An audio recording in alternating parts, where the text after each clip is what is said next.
మీ అందరికీ ఆయన పుట్టినరోజు సందర్భంగా ఎక్కువ మాట్లాడను నేను. ఒక చిన్న మాట మీకు విన్నవిస్తాను. మీ అందరిది ఒక వీడియో ఆల్బమ్ నేను చేయాలనుకున్నాను. దానికి మద్దిపట్ల గారు టోటల్గా దాని నిర్వహణ అంతా మీరు చూసుకోవాలి. వీడియో ఆల్బమ్ నేను చెప్తాను, మంచి ప్లాన్ చెప్తాను. ఒకటే బీట్ ఉంటుంది, దానిపైనే పాడాలి. ఆ సెలెక్షన్ అంతా కూడా మీరు చూసుకుంటే దాన్ని మేము ఖచ్చితంగా చేసి పెడతామని చెప్పేసి మీకు సవినయంగా మనవి చేస్తూ మరి ఒకసారి శర్మ గారికి పుట్టినరోజు శుభాకాంక్షలు తెలియజేస్తూ సెలవు తీసుకున్నాను. Thank you. ఇక చక్కని సంగీత దర్శకుడు గాయకులు మా ఘంటాడి కృష్ణ గారు వారి అభిభాషణాన్ని అందిస్తారు. సభకు నమస్కారం.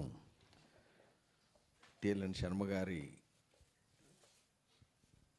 జన్మదినం సందర్భంలో పాల్గొనడం నిజంగా అదృష్టంగా భావిస్తున్నాం. ఎందుకంటే వార్ గురించి ఎలా ఉంటుందో తెలియదు. వార్ను స్వయంగా చవిచూసి శత్రువులతో యుద్ధం చేసి వచ్చిన శర్మ గారిని మనస్ఫూర్తిగా, ఎందుకంటే పులకరించిపోతుంది అసలు అది ఎలా ఉంటుంది ఏంటి అనేది ఇప్పుడే పాల్పంచుకున్న శర్మ గారితో. సో ఇంత అద్భుతమైన కార్యక్రమంలో పాల్పంచుకునేలా చేసిన ప్రణయానికి అలాగే నిర్వాహకులందరికీ మనస్ఫూర్తిగా ధన్యవాదాలు తెలుపుకుంటూ థ్యాంక్ యూ. తర్వాత ఆనంద్ గారు. Thank you. శర్మ గారి పుట్టినరోజు సందర్భంగా నా మనస్ఫూర్తిగా హృదయపూర్వకంగా పుట్టినరోజు శుభాకాంక్షలు. చివరిసారి శర్మ గారితో ఆల్మోస్ట్ ఒక 1 year కదా శర్మ గారు ఒక ఈవెంట్ చేశాం. అప్పుడు ఆమంతక్ చేశారు. ఆ రోజు నేను ఒక దేశభక్తి పాట పాడినప్పుడు హీ వాజ్ సో ఇంప్రెస్డ్. ఎందుకంటే సైనికుడిగా, వెటరన్గా, వార్ వెటరన్గా he he's done the great things. నిజానికి ఈరోజు ఆయనకు ఓపిక లేనట్టుంది, కానీ ఆయన గొప్ప సందేశం ఇచ్చారు చివరిసారి. He has given a very good message for everybody. So ఈ సందర్భాన ఇందులో నేను కూడా భాగమైనందుకు వెరీ హ్యాపీ. ఇంకా శర్మ గారు ఇలాంటి పుట్టినరోజు సర్టన్లీ చాలా చేసుకోవాలి, మనం రావాలి.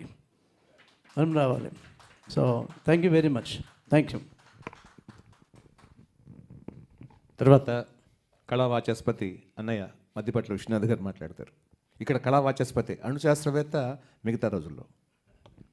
సభా సరస్వతికి నమస్కృతి. ఇందాక సన్మాన్ కార్యక్రమంలో వీరు ఇరువురు లేరు, ఒక మొక్క తెలియజేయడానికి. ఎందుకంటే I was in the defence metallurgical research ల్యాబ్లో సైంటిస్ట్గా చేసి afterwards I was in the atomic energy for 4 decades longest. So we have a interaction. అంటే మాకు ఆర్మీకి కావాల్సిన ఏవైతే కావాలో అవన్నీ డిఫెన్స్లో డెవలప్ చేసి మా రీసెర్చ్లో we supply to the military armoured ఫోర్సెస్కి, that they will be deployed in the army in the war rather. He has participated in 1970 war and others. We have a close interrelated. So అందుకే అన్న ఇందాక చెప్పాం కదా, ఆయన subedar, he has participated in every war. So he is a birthday star. So ఈరోజు కార్యక్రమాల్లో ముఖ్యంగా అంటే నేను ఇంకెక్కువ ఆయనకి జన్మదిన శుభాకాంక్షలు తెలియజేసుకుంటున్నాను. ఆయన సత్కరించుకోవడం మా మహద్భాగ్యంగా ఎన్నో పుట్టినరోజులు జరుపుకోవాలని ఒక చిన్న కవితతో, ఘంటాడి గారు ఒక చిన్న కవితతో ముగిస్తాను. ఎన్ని మెట్లెక్కావన్నది కాదు, ఎంత ఎత్తు ఎదిగావన్నది ముఖ్యం. ఎన్ని మునకలేసావన్నది కాదు, ఎంత లోతు చూసావన్నది. గమనం సార్థకమవుతుంది నీ గమ్యాన్ని చేరినప్పుడే. ఎన్ని సభలు తిరిగావన్నది కాదు, ఎంత బుద్ధి పెంచావన్నది. ఎన్ని కృతులు చదివావన్నది కాదు, ఎంత సిద్ధి పొందావన్నది ముఖ్యం.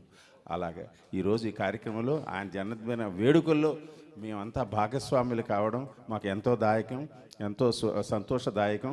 ఆ కార్యక్రమానికి మన శ్రీ లక్ష్మీ గణపతి సాంస్కృతిక సేవా సంస్థ అధినేత్రి ఆవిడ స్వరపాలన ఓ పక్కన, మరి పక్కన పరిపాలన, ఈ రెండు జేడు గుర్రాలుగా నడిపిస్తుంది. సాంఘిక సాంస్కృతిక ఎన్నున్నాయో అన్ని సేవలకి ఆవిడే నిలువెత్తు నిదర్శనం. ఈ కార్యక్రమంలో మాకు అవకాశం ఇచ్చినందుకు మరొక్కసారి ధన్యవాదాలు తెలియజేసుకుంటున్నా. Thank you.